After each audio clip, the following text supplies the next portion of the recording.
একটি দেশের নিরাপত্তা শহরের আলোয় নয়, মাপা হয় তার মানুষের বিশ্বাসে। যখন শহরে বা গ্রামে অপরাধ নতুন রূপ নেয়, যখন সীমান্ত পথে মাদক ঢোকে, যখন তরুণেরা ভুল বন্ধুত্বে হারিয়ে যায়, যখন পাহাড়ে অস্ত্রের ছায়া নেমে আসে, যখন দুর্যোগের পানিতে হারিয়ে যায় ঘর বাড়ি, যখন আকাশ থেকে নেমে আসে আগুন, যখন দূর দেশে নীল হেলমেটে আমাদের সন্তান মানবতার পাশে দাঁড়ায়, তখন একটাই নাম মানুষের মনের ভরসা হয়ে ওঠে: বাংলাদেশ সেনাবাহিনী। সন্ধ্যার পর বাহির হওয়া যেত না। এমনকি দিনের বেলা কিশোরগঞ্জে আপনি রাস্তাঘাটে ছিনতাই করতো, আপনি ওপেন চাপাটি নিয়ে আপনি রাস্তার মধ্যে অ্যাটাক করতো, অ্যাটাক করে আপনি যা থাকতো তা নিয়ে যেত। এখানে সকল কিছু সহজলভ্য, খুব ইজিলি সব কিছু পাওয়া যায়। আর ঢাকা শহরে দেখা যাচ্ছে যে আপনার সকল কিছু ঢাকার মধ্যে আসে। এই যে আপনার মাদক বলুন, তারপর হচ্ছে আপনার অস্ত্র বলুন, সবগুলো কিন্তু মেইন মার্কেট হচ্ছে ঢাকা। আমাদের এখানে মোহাম্মদপুরে জেনেভা ক্যাম্প নামে একটা জায়গা আছে। তো আমি বলতে পারি এটা হচ্ছে ঢাকার মূলত মাদকের পাইকারি বাজার। বিভিন্ন প্রকার মাদক এখানে আসে, আসার পর এখান থেকে বিভিন্ন জায়গায় সাপ্লাই হয়।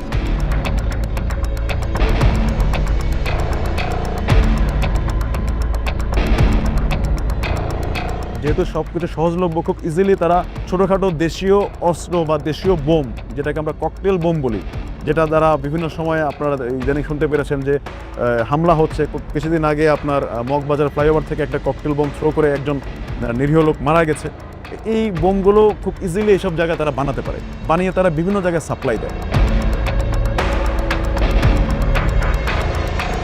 এই বিহারি ক্যাম্পে কিন্তু বাংলাদেশ সেনাবাহিনীর সহায়তায় আমাদের পুলিশ বাহিনী এবং আমাদের যে ডিবি টিম, র্যাব, আমরা সম্মিলিতভাবে এই বিহারি ক্যাম্পে অনেকগুলো অভিযান করেছি এবং বিহারি ক্যাম্প থেকে ককটেল, হেলমেট, তাজা বোমা, বিভিন্ন ধরনের মাদক, গাঁজা, হিরোইন থেকে শুরু করে ক্যাশ টাকা বিভিন্ন সময়ে অনেক অপরাধী গ্রেপ্তার করেছে। ঢাকার মধ্যে যতগুলো এরকম ক্রাইম প্রন এলাকাগুলো আছে, মাদকের হাব বা আপনার ছোটোখাটো যে ককটেল বোম বা দেশীয় অস্ত্র তৈরির এবং বিক্রয় এবং সাপ্লাই দেওয়ার মূলত ওয়ান অফ দ্য হাব হচ্ছে এই মোহাম্মদপুর। 3 হতে 6 মাস আগে আপনি অ্যাভেলেবেল আপনি কিশোরগঞ্জে ছিনতাই করতো। ওই বাসে যাত্রীরা ফোনে কথা বললে জানালা দেওয়া ফোন ছিনতাই করে নিত।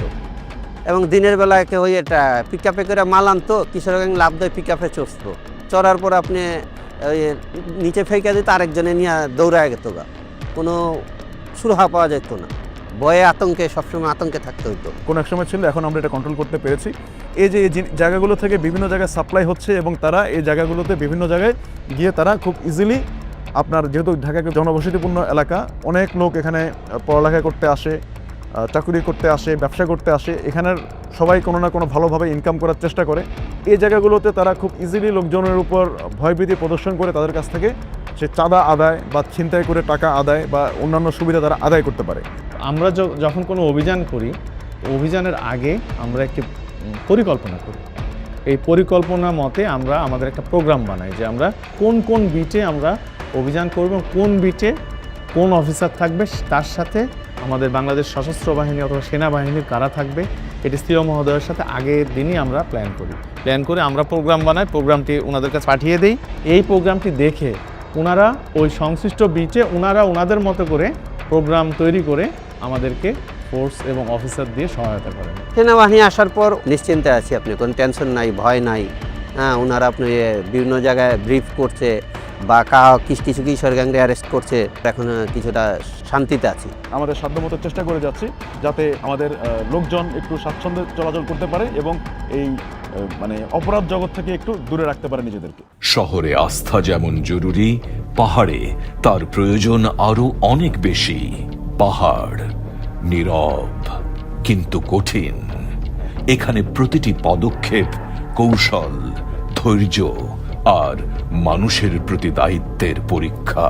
2022 সালে কেএনএ যখন তাদের সশস্ত্র সংগ্রাম শুরু করে, তো ওই সময় দেখা যাচ্ছে যে কেএনএর যারা সংগঠক বা সদস্য ছিলেন, তো তাদের বিরুদ্ধে আমরা আমাদের অপারেশন পরিচালনা করি।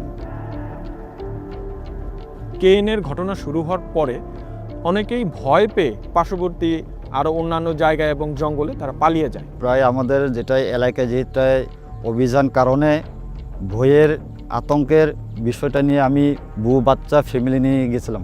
ভয়ের জন্য পাড়াতে ঢুকতে পারতেছি না, জঙ্গল থেকে আমরা পালাইছি। ঘর থেকে কিছু না নিয়ে খালি খালি আমরা ওখানে বসেছি। বিগত 1 বছরে এটা আমাদের অন্যতম একটা সাফল্য যে আমরা তাদেরকে কনভিন্স করতে পেরেছি এবং অলমোস্ট 600-র বেশি লোকজনকে বম জনগোষ্ঠীকে যারা পাহাড়ে এবং বিভিন্ন জায়গায় পালিয়েছিল তাদেরকে তাদের নিজ পাড়াতে নিয়ে আসতে পেরেছি। আমরা শুনছি একটু আমাদের দেশের আর্মিরা সাথেও মিল হয়েছে সিভিল, আর খবরও ভালো আস্তে আস্তে করি ভালো হয়। তারপরে আমরা আসতেছি। তাদেরকে আমরা নিয়ে আসার পরে সব ধরনের সাহায্য সহযোগিতা করেছি, কর্মসংস্থানের ব্যবস্থা করেছি। যারা চলে আসছে তাদের জন্য কিন্তু আমরা নিজ খরচে তাদেরকে টাকা দিয়ে সেখান থেকে তাদের নিজ পাড়াতে নিয়ে আসার ব্যবস্থা করছি। এবং বম জনগোষ্ঠীর মধ্যে এটা এখন প্রমাণিত যে কেএনের সাথে যারা সম্পৃক্ত তারা কোনোভাবেই ভালো ছিল না এবং বাংলাদেশ থেকে ত্যাগ করে অন্যান্য জায়গায় যারা গিয়েছে তারা সেখানে তাদের প্রাপ্য সম্মান এবং অধিকারটুকু পায়নি, যেটা তারা বাংলাদেশের একজন স্বাধীন নাগরিক হিসেবে পেয়ে থাকে। পুনরায় নিজের দেশে চলে আসতে পারতেছি। এখানে বিশেষ করে আমি ধন্যবাদ উজ্ঞাপন করতে চাচ্ছি আমাদের বাংলাদেশ সেনাবাহিনী, আমাদের জুন কমান্ডার সাহেব এবং আমাদের যেটা বোম সিসিএল কাউন্সিল জালম। বাংলাদেশ সেনাবাহিনী যখন থেকেই পার্বত্য অঞ্চলে তাদের এই কার্যক্রম পরিচালনা করছে তখন থেকেই মানবিক কার্যক্রমগুলো করে আসছে। আমরা যেহেতু এই রুমা উপজেলায় রুমা জোনে অবস্থিত এবং এই এলাকায় আমাদের কার্যক্রমগুলো পরিচালনা করি, এখানকার মানুষের জন্য আমরা বিভিন্ন মানবিক কার্যক্রম করে থাকি। অসুখ বিসুখ হলে তাদের থেকে ওষুধপত্র যা লাগে তাদেরকে সহায়তা করে। পাহাড়ের দায়িত্ব যত কঠিন, দুর্যোগের যুদ্ধ ততই হঠাৎ এবং ততই কঠোর। দুর্যোগের প্রথম প্রতিক্রিয়া, মানুষের ভরসার জায়গা একটাই, বাংলাদেশ সেনাবাহিনী। 22শে আগস্ট আমরা যখন উদ্ধার কাজ শুরু করি, ফেনী জেলার একদম রিমোট এরিয়ার একটা গ্রামে আমরা আমাদের ট্রাইশার্ক বোট নিয়ে যখন যাই, তখন সেখানে কিছু সাধারণ মানুষ সাঁতরে এসেছিলেন এবং আমাদের বলছিলেন যে একজন গর্ভবতী মা খুব খারাপ অবস্থায় আছেন এবং ওনাকে খুব দ্রুত হসপিটালাইজ করা প্রয়োজন। তো সেই প্রেক্ষিতে আমরা ওনার বাড়ি পর্যন্ত পৌঁছাই এবং ভদ্রমহিলাকে আমরা আমাদের বোটে নিয়ে আমরা দ্রুত ফেনী শহরে চলে আসি এবং পরবর্তীতে ফেনী সদর হাসপাতালে পাঠানো হয়। 12 ঘন্টার ভিতরেই উনি একজন কন্যা সন্তান প্রসব করেন এবং পরবর্তীতে মা এবং সন্তান দুইজনই ভালো ছিলেন।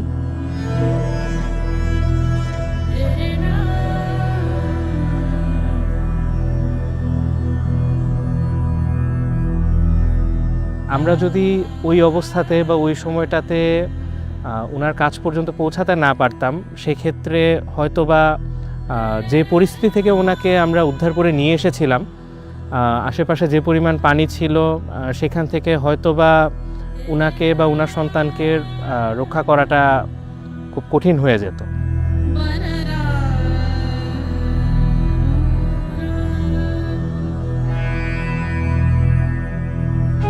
আমরা যখন উদ্ধার কার্যক্রম করতে গিয়েছিলাম, আমাদের বোট যখন একটু শুকনো একটা জায়গায়, রাজাপুর ইউনিয়নের খুব শুকনো একটা জায়গায় যখন আমরা একটু নোঙর করি, তখন দেখা যায় যে প্রায় বুক পানি সমান পানিতে একজন বৃদ্ধা মহিলা আমাদের দিকে ছুটে আসছেন এবং উনি এসে আমাদের খুব উষ্ণ ভালোবাসা এবং স্নেহ দিয়েছেন এবং উনি অঝরে কাঁদছিলেন। ওনার ঘরটা ডুবে গিয়েছে এবং ভেঙে গিয়েছে, ঘরের ভেতর পুরোটাই পানি। বারবার বলছিলেন যে বাবা তোমরা অনেক কষ্ট করছো, তোমরা নিজেদের খেয়াল রাখো না, তো আমার ঘরে এইটুকুই আছে, এটা তুমি নিয়ে যাও। তো আমরা গিয়েছিলাম ত্রাণ দিতে, উল্টা উনি আমাদের কষ্টটা দেখে বা আমাদের পরিশ্রমটা দেখে উনি খুব আগ্রহী হয়েছিলেন। যখন ঘর পুনর্বাসনের কাজ আমরা শুরু করি, তখন যখন ওনার খোঁজ আমরা নিতে যাই, তখন আমরা জানতে পারি যে ওনার সন্তান একজন সেনা সদস্য ছিলেন, প্রশিক্ষণরত অবস্থায় উনি মারা যান।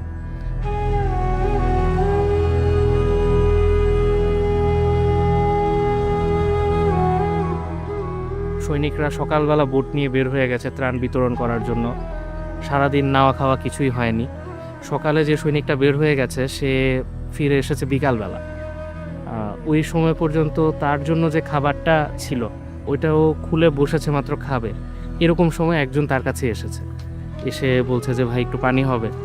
ও সেই সৈনিক দ্বিতীয়বার চিন্তা করেনি, সে নিজের থেকেই তার খাবার এবং পানিটা, নিজের খাওয়ার পানিটাও দিয়ে দিয়েছে।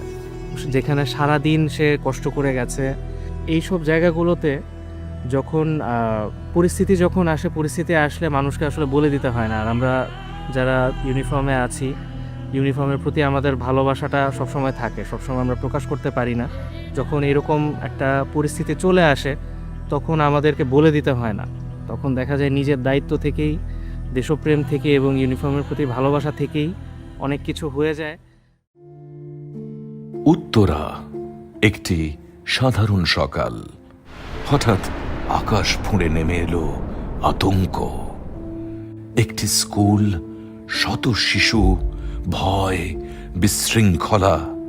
সেই মুহূর্তে শান্ত মাথায় দ্রুত সিদ্ধান্তই বাঁচিয়েছে অসংখ্য জীবন। এই দিনটা ছিল আসলে 21 জুলাই। তখন আনুমানিক 12:30 বাজে। এই ক্যাম্পের সকল সেনা সদস্য, যে আমরা সবাই নিচেই বসা ছিলাম, তো আনুমানিক 1টা নাগাদ বিকট 2টা শব্দে 2টা বিস্ফোরণ হয়। তো ঠিক সেই মুহূর্তেই গেট দিয়ে একজন বাইরে থেকে দৌড়ে এসে আমাদেরকে বলে যে মাইলস্টোনে বিমান বিধ্বস্ত হয়েছে। তো ওই একটা লাইনে আসলে আমাদের সবার জন্য যথেষ্ট ছিল। জাস্ট ওই মোমেন্টে কেউ আর কোনো কথা চিন্তা করেনি, 2 মিনিটের মধ্যেই সবাই আমরা ঘটনাস্থলে পৌঁছে যাই। তো যাওয়ার পরে 2টি নিস্তর মরদেহ আমরা প্রথমেই দেখতে পাই, একজন শিক্ষার্থী, একজন অভিভাবকের। যাওয়ার সাথে সাথে এই দৃশ্যটা আসলে কেউই এক্সপেক্ট করে না যে এরকম একটা মর্মান্তিক দৃশ্য দেখতে পাবে। সেখানে উপস্থিত ছিলেন আমাদের ব্যাটারি কমান্ডার মেজর মেহেদি স্যার, সৈনিক শারিউল এবং সৈনিক আশিক। এই 2টি নিস্তর মরদেহকে তারা তাদের পরনের ইউনিফর্ম খুলে ঢেকে দেয় এবং মরদেহগুলোর চারপাশে তারা 4-5 জন দাঁড়িয়ে একটা বেষ্টনী তৈরি করে, যাতে মানুষের দৌড়াদৌড়ি বা হুমড়িতে যাতে এই মরদেহগুলো ফার্দার আর যাতে কোনো ক্ষয়ক্ষতি না হয়। যে ইউনিফর্ম, যেটাকে আমরা সকল সেনাদের সাথে আমাদের গর্ব হিসেবে দেখি, সেনাবাহিনীতে এই গর্বের জন্যই এই ইউনিফর্মটাই আমাদের প্রাইড। বাট ওই পার্টিকুলার মোমেন্টে এই আমাদের ইউনিফর্ম থেকে ওই বডির সুরক্ষা ছিল মেইন রিকোয়ারমেন্ট। বাচ্চারা স্কুল গ্রিল ধরে বলছিল যে আঙ্কেল আমাদেরকে বের করে নিয়ে যান, আঙ্কেল আমাদেরকে এখান থেকে বাঁচান। আসলে বাচ্চাদের ওরকম আকুতি শোনার পরে আপনার মনে হবে যেন আপনি সর্বোচ্চ দিয়ে আপনার চেষ্টা করবেন যে স্কুলের গ্রিল ভেঙে ফেলবেন বা যেটাই করবেন।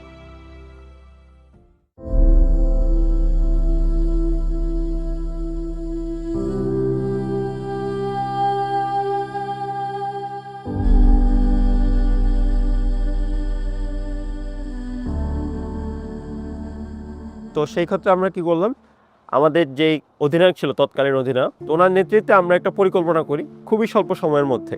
যে স্কুলের দক্ষিণ পাশে একটা গেট ছিল, উদ্ধারকারী দলের মধ্যে একটা গ্রুপ সে গেটটাকে খুলে ফেলে এবং যে আরেকটা দল উদ্ধারকারী দলের মধ্যেই তারা স্কুলের ছাত্রদের শিক্ষার্থীদের সাহায্য নিয়ে 2 পাশের গ্রিলকেই ভেঙে ফেলে। গ্রিলটা ভেঙে আমাদের যেই গেটটা ছিল সেই গেটটাকে গ্রিলের সাথে এবং মাটির সাথে আড়াআড়িভাবে এই গ্রিলটা দিয়ে একটা স্লাইড বানানো হয়, যার ফলে বাচ্চারা খুব সহজেই এই স্লাইড দিয়ে আমরা বাচ্চাদেরকে বের করে নিয়ে আসি। ওই দৃশ্যটা আসলে খুবই হৃদয় বিদারক ছিল। কোনো বাচ্চার বডির আমি দেখতে পাচ্ছি যে 30% পুড়ে গিয়েছে, 40% পুড়ে গিয়েছে, কোনো বাচ্চার 70% পুড়ে গিয়েছে, 80% পুড়ে গিয়েছে। ওই দৃশ্য দেখে সবার চোখ দিয়ে পানি পড়ছিল।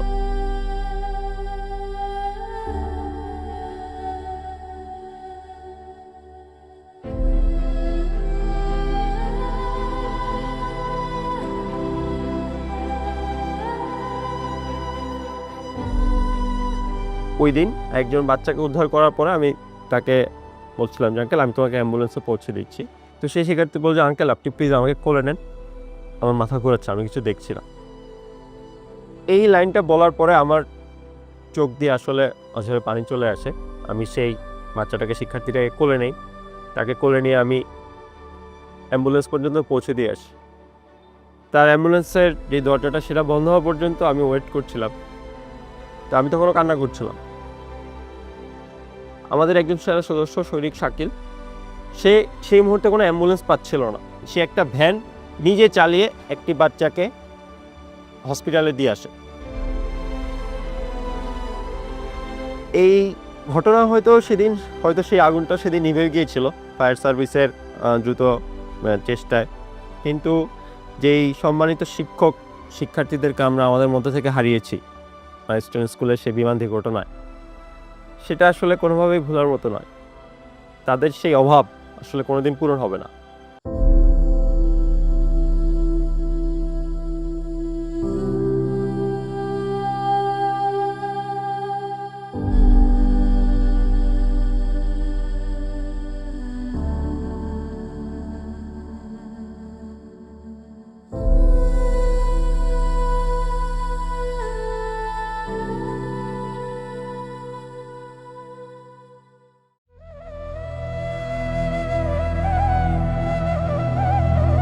দেশের বাইরে নীল হেলমেটে দাঁড়িয়ে আছে বাংলাদেশ, শান্তির দায়িত্বে, মানবতার পাশে। ইউএন মিশনটা বেসিক্যালি আমাদের পার্ট অফ আওয়ার এমপ্লয়মেন্ট। আমি যদি আরও স্পেসিফিক্যালি বলি যে আমরা মিলিটারিতে যে চাকরি করি, ইউএন মিশন মানে ফার্স্ট একটা আইডিয়া আসে মানুষের মনে যে it is kind of incoming source of money, but actually it is not. এটা আসলে একটা employment as a military person taking part in the international piece. So আমরা এখানে অংশগ্রহণ করি, but thing is that it seems যে আমরা যাচ্ছি এবং চলে আসছি, it is easier, but it's not like that. আমাদের এখানে যাওয়ার প্রাককালে অনেক ধরনের প্রক্রিয়া আছে। একটা 6 মান্থস বিফোর আপনাকে সম্পূর্ণ যেই দেশে আপনি এমপ্লয়েড হতে যাচ্ছেন সেই দেশের আদলে আপনাকে প্রিপেয়ার করে দেওয়া হয় যে আপনি ওই এলাকাটা চিনবেন, কোথায় অপারেশন করবেন বা কোথায় আপনার এমপ্লয়মেন্ট হবে, সব কিছু প্রিপেয়ার করে আপনাকে পাঠানো হয়। Definitely it is very challenging because it is not your country, এটা অন্য একটা দেশ যেটা আপনার দেশ থেকে 5, 6, 10,000 কিলোমিটার দূরে। সো আপনি যখন আসছেন এখানে একটা আননোন এরিয়া, মানুষজন সম্পূর্ণ আননোন। সো এখানে অপারেট করা, এখানে মানুষের সাথে মিশে কাজ করা এবং বিভিন্ন দেশ থেকে আগত যারা ইউএনে অংশগ্রহণকারী তাদের সাথে অংশগ্রহণ করে একই সাথে কাজ করা, ইট ইজ রিয়েলি চ্যালেঞ্জিং। এবং আমাদের দেশ বাংলাদেশ থেকে আমরা যারা আসি আমরা অবশ্যই সফলভাবে এটা সম্পন্ন করি because of our background training, আমাদের dedication, passionate to our military এবং ডেফিনেটলি আমাদের দেশের ভালোবাসা থেকেই আমরা এখানে আমাদের সর্বোচ্চ পেশাদারিত্বের সাথে আমরা কাজ করে থাকি।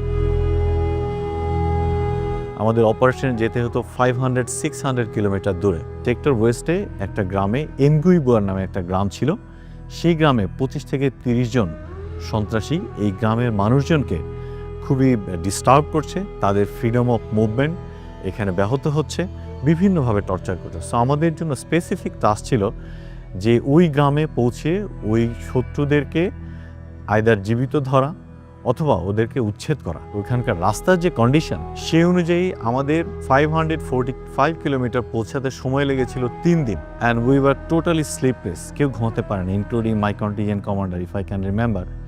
সো আমরা এই জার্নি করে এই কঠিন রাস্তা পার হয়ে আমরা ওখানে গিয়েছিলাম এবং এখানে আমরা যখন অপারেশনটা শুরু করি আমরা ঠিক ওই এনগুইবের গ্রামের ঠিক 2.5 কিলোমিটার দূরে রাত্রে 12:30টার সময় অবস্থান নিয়েছি এবং এই গহীন জঙ্গলে আমরা 3 ঘন্টার মতো অবস্থান করি। 3 ঘন্টার মতো অবস্থানের পর আমরা ভোর 4:30টার সময় এই গ্রামটাকে কর্ডন অ্যান্ড সার্চ অপারেশনের মাধ্যমে আমরা যেই সন্ত্রাসীগুলো ছিল তাদেরকে ওইখান থেকে উচ্ছেদ করে এই গ্রামের ফ্রিডম অফ মুভমেন্টটা এনশিওর করি।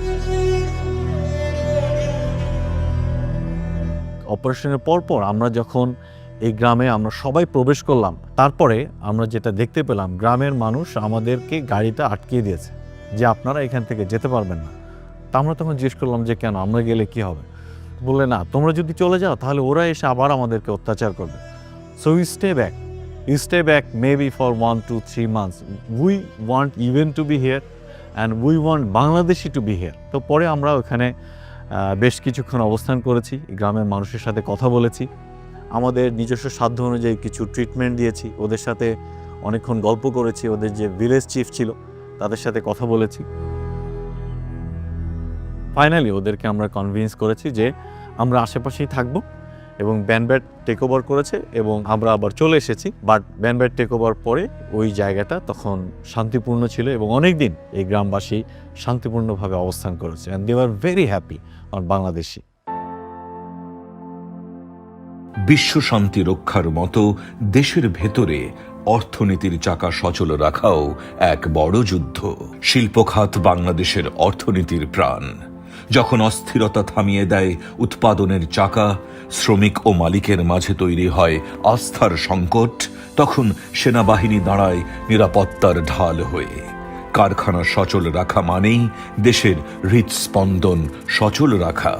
যেসব ফ্যাক্টরি নিয়মিত বেতন দেই এবং শ্রমিকদের স্বার্থ রক্ষা করে চলি, আমরা কিন্তু 4 তারিখ পর্যন্ত কিন্তু ফ্যাক্টরি চালাতে পেরেছি। কিন্তু 5ই আগস্টের পরে সাধারণ শ্রমিকদেরকে ভুল বুঝিয়ে ফ্যাক্টরি বন্ধ করার চেষ্টা করা হয়েছে। তো এটা আমাদের জন্য একটা বড় চাপ ছিল।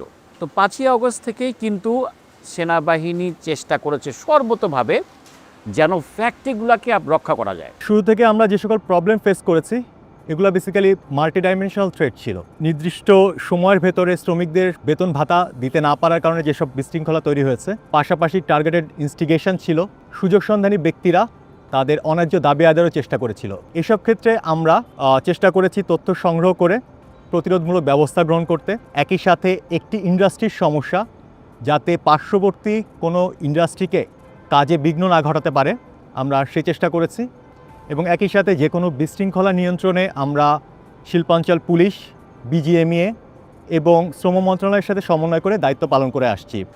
সেনাবাহিনী ভীষণভাবে যেটা ভালো কাজ করেছে সেটা হচ্ছে গিয়ে মানুষের আবেগটা বোঝার চেষ্টা করেছে, তাদেরকে ঠান্ডা করার চেষ্টা করেছে, যেন ফ্যাক্টরিগুলো ক্ষতিগ্রস্ত না হয় সে চেষ্টা করেছে। সেদিক থেকে আমরা অত্যন্ত কৃতজ্ঞ।